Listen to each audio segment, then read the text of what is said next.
Right. Fait que, premièrement, avez-vous des questions? Je vais vous prioriser vu que vous êtes là, là. Avez-vous des questions à soir pour moi, autant alimentation qu'entraînement ou autre, peu importe, ou tout va bien? Non, pas pour moi. Non? All right. Vicky? Non. Ben, pas maintenant, mais peut-être qu'il y en aura d'autres qui vont venir, là. OK. Parfait, parfait. Mais cool d'être là pour elle, c'est super apprécié. Fait que, j'ai une question par rapport justement. Là, j'ai pas. Je voulais faire un exemple, mais je vais le montrer après. On va commencer avec l'autre question. Par rapport à un plateau. What's up, Ali? Donc, par rapport à un plateau en entraînement, quel exemple, les charges n'augmentent plus, comment je fais pour sortir de là? Puis, exemple, ça fait 3 mois, 6 mois que plus rien augmente, ça se peut. Mais ça, c'est plus une question un follower que j'ai eu dans les stories. Donc, j'ai oublié son nom. C'est comment oublié? Excuse-moi, si t'écoutes, c'est my bad. Donc, par rapport au plateau, il y a deux, pas mal, raisons principales généralement. Exemple, c'est par rapport au bench, la question, mais ça peut se traduire sur d'autres exercices pour n'importe qui, puis en arriver, ça arrive à tout le monde.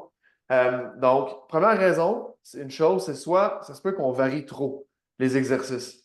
Donc, les méthodes d'entraînement ou les exercices ou les deux. Donc, on ne stick pas à une certaine méthode d'entraînement, fait qu'on fait du 8-10, du 6-8, à chaque semaine, on varie, on teste nos plieurs, on se pousse à fond, on change tout le temps.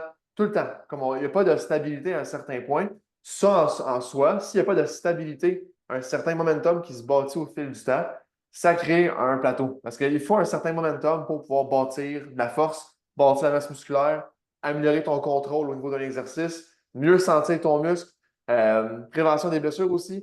Tes tendons vont se solidifier de plus en plus avec un certain mouvement. Donc, ça, c'est une des raisons. Souvent, c'est parce qu'on varie trop souvent les méthodes. Ça, c'est une. Même, il y a peut-être deux autres raisons en plus. La deuxième, c'est qu'on ne varie pas assez. Donc, ça se peut que ce soit l'inverse. Que ça fait trop longtemps, exemple, que tu fais, je ne sais pas, tu fais du bench ou du squat, mettons, que tu fais du 6 à 8 ou tu fais juste du 6 ou juste du 10.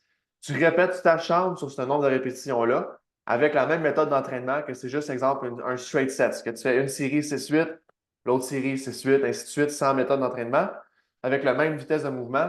Donc, ça, sans progression, autant niveau tempo que niveau nombre de répétitions, nombre de séries même, peut-être une variante niveau exercice de temps en temps. À l'autre extrême, des fois, c'est qu'on ne varie pas assez. Donc, ça fait en sorte qu'on stick à un point, comme la mine d'un point de crayon, on l'use, on l'use, on l'use. À un certain point, il n'y a plus de mine dans le crayon. Fait que first, tu augmentes peut-être un petit peu tes chances de blessure aussi parce que tu uses à longue le même mouvement, même nombre de répétitions et tout. Puis, tu n'as plus de place à la progression à un certain point. Donc, des fois, en fait, c'est pour ça que c'est important de varier, pas nécessairement toujours l'exercice, mais simplement les ranges de répétition ou les méthodes d'entraînement ou même le tempo. Il y a certaines progressions, exemple, c'est 6 à 8, ou si, mettons, si on fait plus basic, mettons, tu as 6 répétitions. Exemple, semaine 1, tu fais du 3-0-1-0, tu descends 3 secondes. L'autre semaine, tu fais du 4 secondes. L'autre semaine, du 5. L'autre semaine, du 6. Puis après, tu redescends à ton 3. C'est une certaine progression que tu augmentes avec le tempo. Fait qu'il n'y a pas juste les répétitions, il y a d'autres choses qui peuvent jouer. Il y a le temps de repos aussi. Exemple, tu fais toujours du 2 minutes, mettons. Bien là, si, exemple, peut-être, c'est juste parce que tu ne prends pas assez de repos, fait que va à 2 minutes 30, 3 minutes. Mais il y a aussi l'option de tu diminues graduellement ton temps de repos. Donc, tu passes de 3 minutes à 2,30, à 2, à 1,45, à 1,30, tu reviens à 3. Fait qu'il y a différentes progressions. Fait que ça, c'est l'autre extrême. Autant que tu varies trop, que tu ne varies pas assez. Puis dans le milieu, ce qui peut arriver par rapport à ça, c'est peut-être que tu te pousses trop aussi. Donc, souvent, on le voit. Puis dans le passé, pour être honnête, j'étais souvent comme ça. Exemple, le bench, un classique. J'embarque sur le bench, puis je vais toujours tester le maximum que je peux faire. Donc là, ce qui arrive, c'est que tu testes toujours ton PR, qu'on appelle, ton personal record. Fait que tu testes ton record personnel. Donc, tu fais autant pour un 6 répétitions qu'un 1 répétition qu'un 2. Tu te pousses trop sur le gros exercice, ce qui fait que à long, il n'y a plus de place à la progression. Si tu fais toujours ton 6 max, avec le maximum de charge, puis que comme à ton sixième, là, quelqu'un t'aide à la fin ou que tu n'as pas septième en rep, en tank, ça fait en sorte que tu n'as pas de place de progression. C'est pour ça que c'est important, quand on s'entraîne, surtout sur les gros mouvements, là, d'avoir au moins, les gros mouvements, je parle, 2 répétitions en réserve, c'est le sweet spot. 2 à 3. Puis les petits mouvements, qui est, exemple, pas bench, qui n'est pas le squat, qui n'est pas le deadlift, qui n'est pas les gros mouvements qui demandent beaucoup de technique et tout, eux, style du 1 à 2 répétitions en réserve. Puis des fois, on peut se pousser plus à l'échec musculaire, style euh, une série par entraînement, par exercice, par les petits mouvements. Mais les gros lifts, à moins qu'on teste justement ton plus haut que tu peux faire, tu ne te pousses pas à l'échec musculaire là-dessus pour justement créer une progression. Donc, c'est trois gros facteurs qui peuvent créer un plateau en entraînement, surtout en prise de force. Puis je parle pour peu importe les exercices, puis n'importe qui. Euh, Surtout si tu te pousses au maximum, comme à ton failure tout le temps. C'est pour ça que j'en parle souvent de garder des répétitions en réserve. C'est pour justement garder un jeu pour bien récupérer. Puis la semaine d'après, progresser un petit peu. Des petits steps par petits steps. C'est 2,5 livres de plus total, c'est 2,5 livres de plus total. Si tu arrives à prendre 5 à 10 mettons, plus lourd dans ton année sur un exercice, honnêtement, c'est excellent, là. C'est super bon. Puis ça dépend encore là de quel niveau tu es. Quand tu commences, ça monte exponentiel. Mais quand ça fait longtemps que tu t'entraînes, la charge augmente moins vite. C'est bien normal.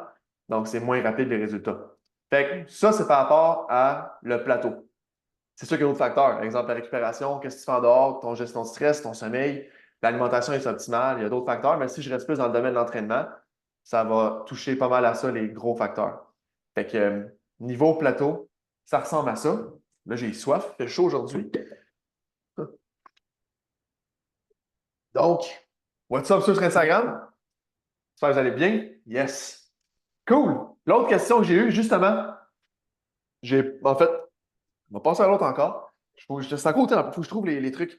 Euh, Prise de masse, est-ce que je reprends tout le gras que j'ai perdu en perte de gras?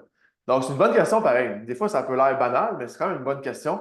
À savoir, est-ce que, mettons, des fois, ça se peut, on a peur de reprendre la masse, de comme remonter les calories, manger plus. Parce que ça fait partie de la game. Tous ceux qui sont en perte de gras présentement, le but ultime, c'est qu'on puisse remonter les calories. On ne veut pas être en déficit calorique tout le temps. First, niveau énergie, ça va pas être soutenable. Ta masse musculaire à la longue, tu veux arriver à la maintenir et non ne plus arriver à en prendre, peut-être même en perdre à la longue. Puis à un moment donné, tu tapes un plateau. Si tu es toujours en déficit, tu ne perds pas du gras indéfiniment, là. Fait que dans le fond, c'est super important on appelle ça un reverse diet. Donc, tu augmentes tes calories graduelles à l'inverse. Donc, comment ça se passe à ce niveau-là? Comment faire pour ne pas prendre de gras ou le moins possible en prise de masse? En perte de gras, on le sait, tu manges moins de ce que tu dépenses. En prise de masse, c'est l'inverse, tu manges plus de ce que tu dépenses. Mais quand tu es en déficit calorique, exemple que tu maintiens, mettons, 2000 calories, en déficit, tu arrives à mener à un 1400 calories, mettons. Tu arrives là en déficit. Mais ton maintien à mener, il rentre peut-être à 1600. Mais là, on augmente les calories quand tu arrives à la fin de ta perte de gras, juste un petit peu. On n'augmente pas de 500 calories, un gros gap. Ça, c'est étape 1. Si tu veux éviter de prendre du gras ou inflammé ou rétention à côté, tu ne veux pas faire un gros gap de calories, style un 20 30 de plus de calories directement après un fat loss, une perte de gras. Parce que le gap, ton corps n'a pas le temps de s'adapter. Ce que tu veux, c'est step by step. Des petits steps. Que ton corps s'adapte, ton poids augmente graduel. Puis ce que tu veux, c'est un ratio masse musculaire gras, mais tu veux plus de muscle que de gras. Donc, c'est toujours ce ratio-là que tu veux dans ta prise de masse. Puis en augmentant tes calories graduellement, ça se peut que tu maintiennes ce nombre de calories-là en prise de masse pendant 2 mois, 3 mois. Puis ton corps continue à augmenter un petit peu son poids, sa masse musculaire, ta force, tu as un bon look qui se donne. Donc, ça se peut que ça aille longtemps avec le même nombre de calories. Mais à un certain point, on va augmenter un peu, jusqu'à un certain point, comme la perte de gras, tu ne peux pas faire ça indéfiniment, la prise de masse.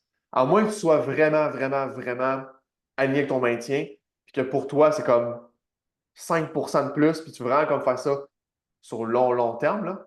Mais c'est rare que c'est vraiment sur le long, long, long terme à ce point-là. Tu veux quand même des changements, voir visuellement. Donc, à un certain point, tu veux arrêter de prise de masse. Pourquoi? Parce que le ratio, à un certain point, il devient de moins en moins bon. Tu commences à prendre plus de gras qu'au début. Tu prends de la masse musculaire, oui, mais tu prends plus de gras que tu en prenais semaine 1, mois 1. Donc, c'est pour ça qu'il faut une certaine pause, comme la perte de gras. Fait que tu baisses tes calories un peu pour justement arrêter cette progression-là. Tu donnes un break. On appelle ça un maintien. Ça se peut même que tu perds du gras un petit peu, d'inflammation durant cette période-là. Par la suite, c'est à voir est-ce qu'on recommence ou on va perdre du gras si on en a pris un petit peu. Mais tu ne vas pas refaire une prise de masse jusqu'à un certain point que tu reprends ton gras, ce que tu as perdu. Parce qu'on l'ajuste, on le gauge selon ton physique. Tu reprends de la masse graduelle, là, on voit, OK, ça va bien, tu es encore lean, tu es encore lean, tu es encore lean. Là, boum, à un certain moment, on voit, OK, tu commences à être moins lean. OK, tu es quand même encore relativement lean, là, sec. Mais là, OK, on augmente un petit peu encore, on continue, continue. Là, OK, là, à un certain point, on fait, OK, là, tu commences à être un peu moins lean. On prend juste une pause pour arrêter ce ratio-là qui est de moins en moins bon. Donne un break, Puis quand tu fais un break, qu'est-ce qui arrive? Mettons, si je pousse plus à la science, tout ce qui est exemple, tes récepteurs d'insuline, exemple, quand tu manges des glucides et tout, sont de moins en moins sensibles. Donc, quand tu en manges, parce que tu manges plus de glucides durant une prise de masse, tu veux pas. Fait que ça fait qu'à longue, tu es moins en moins sensible à ça, fait que tu absorbes moins bien. Donc, tu gobes plus en gras un peu. Fait que ça fait qu'à longue, il faut prendre un break, resensibiliser le tout. Après ça, OK, game plan. Est-ce qu'on continue selon le physique que tu as eu durant le maintien ou on paille le gras par la suite? Donc, prise de masse, tu reprends tout le gras? Non, parce que tu l'ajustes puis tu le gages au fil du temps. C'est sûr que si tu t'alignes sur une prise de masse pendant 2 ans ou tu augmentes tes calories de 1000 calories de l'achat d'un coup, puis tu fais ça pendant 3, 4, 6 mois, comme je l'ai fait à un moment donné, je te garantis que ton gras, tu vas en reprendre. Beaucoup plus que si tu y allais intelligemment, puis que c'est vraiment plus step by step. C'est vraiment ça une prise de masse. C'est comme une perte de gras, puis je l'ai dit dans un post cette semaine, je pense, la semaine passée. Tu sais, tu veux vraiment, dans une prise de masse, tu veux manger le moins possible, puis gagner le plus possible. Puis après, tu augmentes graduel. Et non manger le plus possible, puis que tu te défonces à côté avec la bouffe, puis que tu prennes le plus possible parce que là, tu vas prendre plus de gras. Fait que c'est vraiment le moins possible pour le plus de résultats. Perte de gras, c'est le même principe. Tu veux pouvoir manger le plus possible, puis avoir le plus de résultats de perte de gras pour pouvoir garder du jeu, puis couper graduel, ou de l'autre bord, augmenter graduel. Fait que je sais pas si ça fait du sens ce que je viens d'expliquer là de vos prises de masse. J'allais dire thumbs up, mais je ne vous vois pas. Fait que thumbs up, les commentaires, ça fait du sens, ou un yes. Ouais, That's it. That's it. Merci à vous. Merci à vous. de rien. Nice. Donc, l'autre question, puis je n'ai pas. Ceux sur Instagram, salut à vous autres. Fait que ça, des questions, posez-les. C'est le temps là, je réponds à toutes les questions. Supplément, Vicky, thanks. Supplément, alimentation, euh, training, récupération, name it. J'ai une dernière question que j'ai reçue dans les check-in. Donc, c'est une autre bonne question. Mais en fait, ça retouche beaucoup à la question que je viens de répondre, là. Le maximum d'un déficit calorique, c'est quoi? Fait que je viens d'y répondre un peu dans un sens. Je ne sais pas si tu as déjà vu un peu ma vidéo de blanc d'œuf avec les cubes. Là, je cherche dans mes trucs, mais je n'ai pas amené les petits cubes en tant que tel, mais en tout cas, je peux vous le montrer de même. À un certain point, quand tu commences, tu es ici. Mettons, là, ton maintien calorique, c'est le crayon. Tu manges égal, tu es ici. Ce que tu fais en déficit calorique, c'est que tu vas couper les calories un peu. Boum, tu coupes. Là, ce qui arrive, après un certain temps, ton corps s'adapte. Tu vois le crayon il baisse, tu perds, boum. À un certain point, tu tapes un plateau, un maintien. Là, il n'y a plus de résultats qui se donnent. Tu as l'option, tu as deux options. Soit tu bouges plus, fait que tu crées ton dépense, tu bouges plus, fait que ton déficit s'augmente sans baisser les calories, ou tu baisses les calories directement. Fait que tu as deux options pour faire ça ici. Le corps s'adapte pareil. Tu baisses encore, le corps s'adapte. Mettons que le minimum est où mon doigt, là. Puis tu fais OK, je baisse encore, je m'adapte. Mais à un certain point, tu ne peux plus baisser, baisser, baisser, baisser parce que niveau santé, anyway, niveau perte de gras, à un moment donné, tu n'auras plus. Donc, tu t'adaptes au fur et à mesure comme ça. Fait que tu coupes, ça s'ajuste. Tu coupes, ça s'ajuste. Ajuste, ajuste, jusqu'à un certain point que, OK, là, on est rendu à, mettons exemple, tu pèses 130, on est rendu à du 1000, 1100 calories. OK, si on baisse en dessous de ça selon ton métabolisme de base, on tombe en dessous de ton métabolisme de base, là, ça fait juste plus de sens parce que là, les hormones sexuelles vont être affectées. Fait que tout niveau libido, toutes ces choses-là, tu vas en perdre à la longue. Puis aussi, les hormones sexuelles, les hormones vont jouer dans ton corps, ce qui fait que ça se peut, exemple, pour une femme, tu perds tes règles à la longue, c'est pas ça que tu veux. Ça se peut que niveau perte de gras en tant que tel, tu sais, les hormones, ça joue beaucoup là-dessus. Tu as plus de stress, tu dors moins bien, les entraînements vont moins bien. Donc, toutes ces choses-là, c'est des facteurs, des signes, surtout au niveau récupération. Si tu commences à moins bien dormir, des fois, ce n'est pas nécessairement toujours le stress ou la routine. Des fois, ça peut être parce que tu es trop en déficit longtemps ou peut-être trop en déficit tout court. Puis ça fait en sorte que ça affecte ta récupération beaucoup. Ou c'est peut-être l'entraînement qui est trop demandant aussi. C'est deux, un ou l'autre, ou les deux. Puis, en tant que tel, ce que tu veux, c'est à un certain point, quand tu es rendu en bas là, comme j'ai dit tantôt, c'est un reverse diet. Fait que tu augmentes tes calories un peu, ton poids en tant que tel, ton corps va s'adapter. C'est pas nécessairement ton poids qui va monter, c'est plus ton système s'adapte. Donc, tu augmentes, tu augmentes. Le but, c'est que tu restes lean, justement. Tu augmentes jusqu'à un certain point. Tu sais, au début, tu es parti d'ici. Là, tu partirais de là. Ah, mais c'est comme si on le prenait là à cette heure-là. Fait que je sais pas si vous comprenez, là. Notre nouveau gap de là, de quand c'était au début, c'est rendu ça présentement. Là, on repart à la perte de gras parce que tu as remonté tes calories en restant en ligne, assez sec, cut. Puis là, boum, on a remonté les calories comme il faut, tu te sens bien. Là, on peut refaire une perte de gras. Fait que c'est comme si tu avais le droit. Il faut que tu aies le droit de perdre du gras. en soi durant une transfert physique. C'est super important. Tu n'as pas toujours le droit. Mettons, ton corps, c'est comme ça qu'il te parle. Tu n'as pas toujours accès à perdre du gras à un certain temps. Fait que des fois, c'est pour ça que le maximum d'un déficit, le maximum d'une perte de gras, ça se peut que des fois, tu n'aies plus de résultats. C'est exactement pour ça, parce que ça fait trop longtemps que tu es en déficit, ou c'est parce que tu es trop en déficit, ou les deux combinés. Puis ça fait que, à un moment donné, ton corps, il fait des signes que, écoute, je ne peux plus perdre de gras. Et comme en mode survie, il ne va plus aller brûler du gras, là. Fait que c'est fini. Fait que c'est pour ça qu'il faut faire l'inverse. Puis c'est pour ça que le fait de réaugmenter les calories, il ne faut pas avoir peur de ça. Il faut enjoy ça, puis c'est le fun, monter les calories. Puis ça fait aussi souvent que, en remontant les calories, ton métabolisme de base, ton métabolisme, il réaugmente aussi. Veut pas, parce qu'il ralentit au fil du temps, parce que tu manges de moins en moins, mais il va réaccélérer. Donc, ta dépense énergétique de ton corps, dans le fond, toi qui brûles les calories à rien faire, mettons, ça va réaugmenter par lui-même. Donc, ça se peut, exemple, en montant les calories graduellement, tu recommences à perdre du gras parce que tu dépenses plus de calories à rien faire versus quand tu étais toi en trop gros déficit. Fait que c'est pour ça, des fois, que, exemple, un client qui rentre avec nous, avec moi dans le suivi, s'il me dit, ça fait exemple, ça fait un an que je mange, puis on calcule et tout, là, puis on fait crime, tu manges vraiment 1100 calories, tu ne manges pas, c'est sûr que je ne vais pas te starter en déficit. On va starter en reverse diet, augmenter les calories graduellement pour justement aller rechercher ce principe-là, puis rebâtir par la suite, là.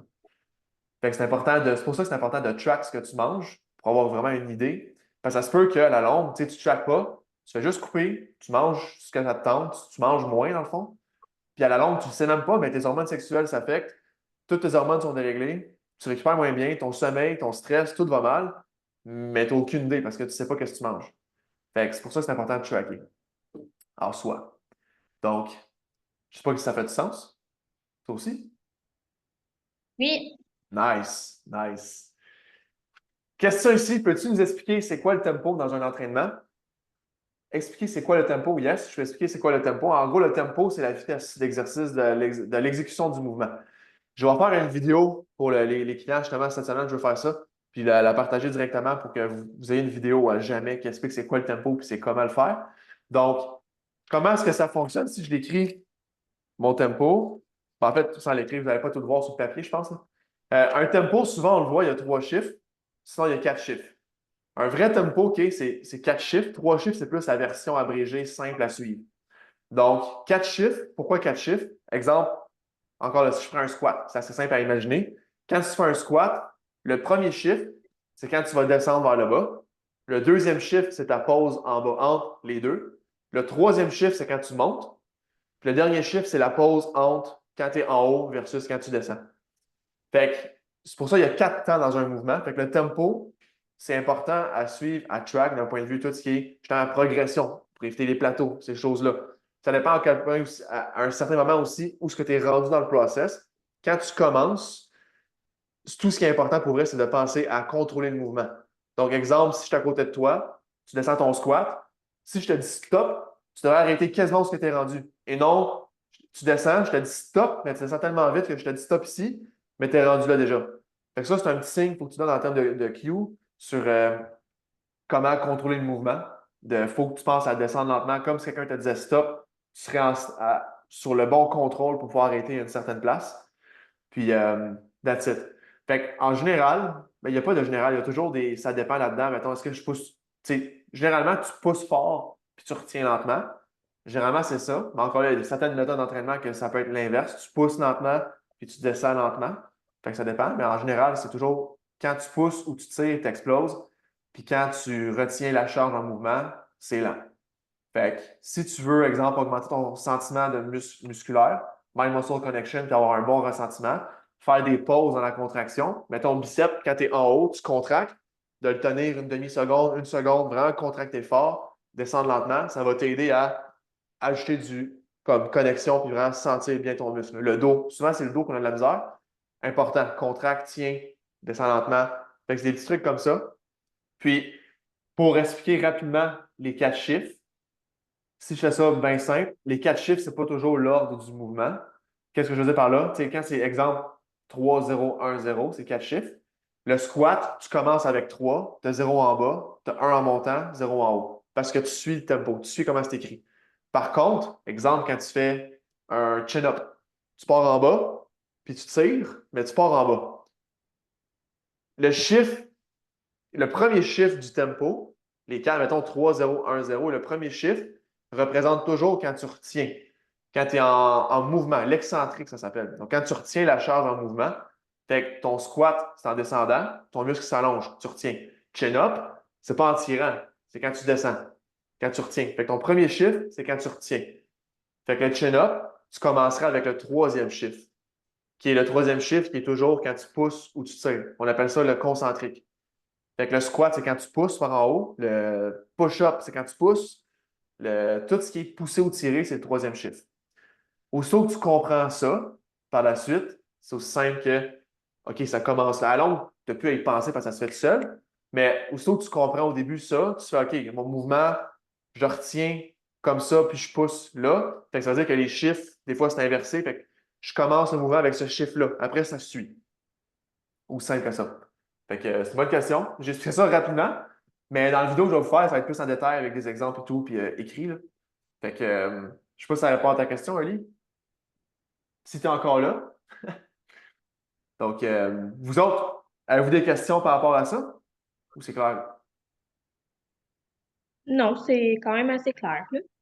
All right. Cool. Fait que là, tout ce que j'ai, c'est les questions que j'avais, dans le fond, présentement, dans le suivi, pas trop Ali, dans le challenge, dans le suivi, c'est les questions que j'avais jusqu'à présent. Est-ce qu'avec tout ce que j'ai dit, vous avez d'autres questions ou non? Pas pour moi. Non? All right. Mais je sais pas, moi, l'autre fois, je parlais avec quelqu'un, puis il était comme, oh my god, 2 heures de marche, c'est mieux que genre de la course. Puis là, j'étais comme, ben, je sais pas. 2 heures de C'est pour perdre marche? des calories. Ouais, puis j'étais, je sais pas combien de temps de course, là, qu'est-ce qu'on disait, puis j'étais comme, j'ai aucune idée. J'étais comme, me semble, tu sais, je le faisais par intervalle, puis ça, je trouvais que c'était nice en course, là, mais 2 heures de marche, blablabla, je sais pas. Je sais pas trop c'est quoi ma question, mais Dans le fond, ce que je pense que c'est, mettons, la course, si c'est mieux que la marche, ou l'inverse. C'est ça? ouais, quelque chose de même. Ouais. Mais ça dépend, tu sais, tout le temps la durée, puis I Ouais. guess l'effort que tu mets. Tu sais, c'est pas une marche de te pogner le beigne, là. Tu as très bien répondu à ta question. Fait que, dans le fond, c'est oui. Mais tu sais, parce que, tu sais, mettons, si tu y vas, tu sais, distance pour distance, mais encore là, ça dépend de l'intensité que tu mets. Il y a toujours un mais exemple, en marchant, un pas de marche versus un pas de course, tu brûles plus de calories avec un pas de marche parce que tu as la contraction qui se fait. Tandis que la course, c'est comme un élastique un peu. C'est un rebound. Fait que tu as moins de. C'est comme le stretch reflex, on appelle. Fait que tu as moins de contraction, si tu veux, qui va se produire versus la marche. C'est comme l'élastique du muscle qui va se faire. Par contre, OK. c'est la différence entre les deux, tu sais, la course, tout cas, il y a l'époque et tout, tu sais, par après, ça se peut que tu brûles plus de calories par après qu'exemple, la marche pendant, mettons. Fait que, honnêtement, il n'y a pas mieux l'un ou l'autre. Si tu fais bien ton cardio, mettons cardio, santé du cœur et tout, selon ton niveau, tu sais, il y a du monde que, tu sais, ça se peut que la marche, ça soit que je commence par là, mais la course, c'est sûr que ça va plus travailler au niveau cardio. Fait que, mais il n'y a pas de, il y a toujours un pourquoi est-ce que tu le fais, là. Mais en général, tu sais, exemple, mettons, dépenses caloriques. Mettons, si ton but, c'est purement, genre, de brûler du gras, puis c'est pas vraiment nécessairement le cardio en soi, ben, tu sais, la marche, ça, c'est parfait, là. Tu marches, tu te fais. C'est pour ça qu'on calcule le nombre de pas et tout. C'est juste d'un point de vue, voir si tu bouges assez dans une journée, sans nécessairement faire du cardio de la course. Mais la course, taille d'un point de vue cardiovasculaire plus. Cardio. OK. Puis, sur le long terme, plus, mieux que ton cardio va être, mieux va être aussi ton assimilation des gras à la longue. Fait que ça t'aide à perdre du gras aussi sur le long terme. C'est comme un investissement.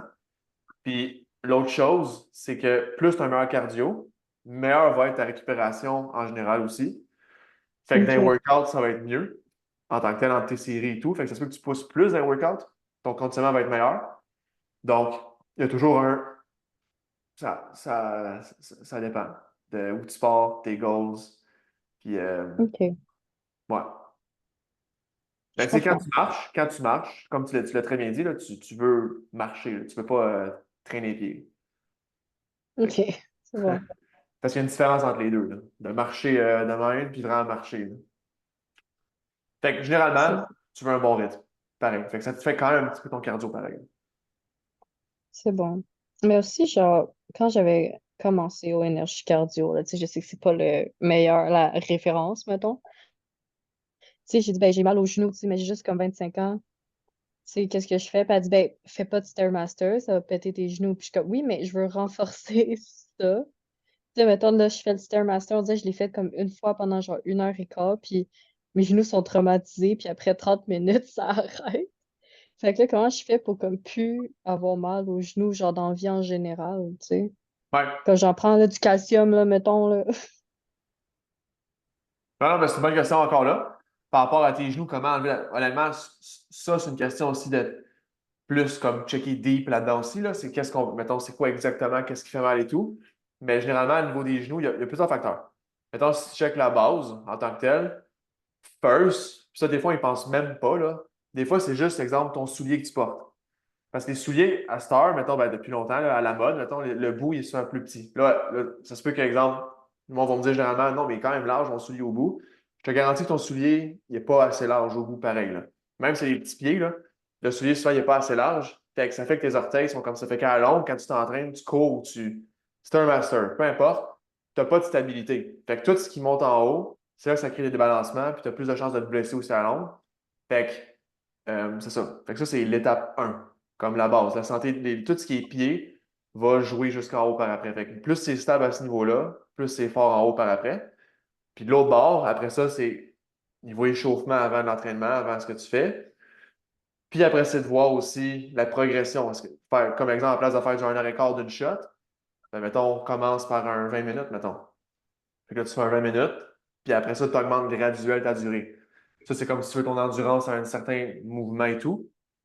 C'est comme n'importe quoi. Tu sais, c'est comme la course. Tu sais, mettons, on commence pas à courir un marathon direct, hein. Fait que tu commences graduel. Fait qu'il y a aussi une question de progression là-dedans.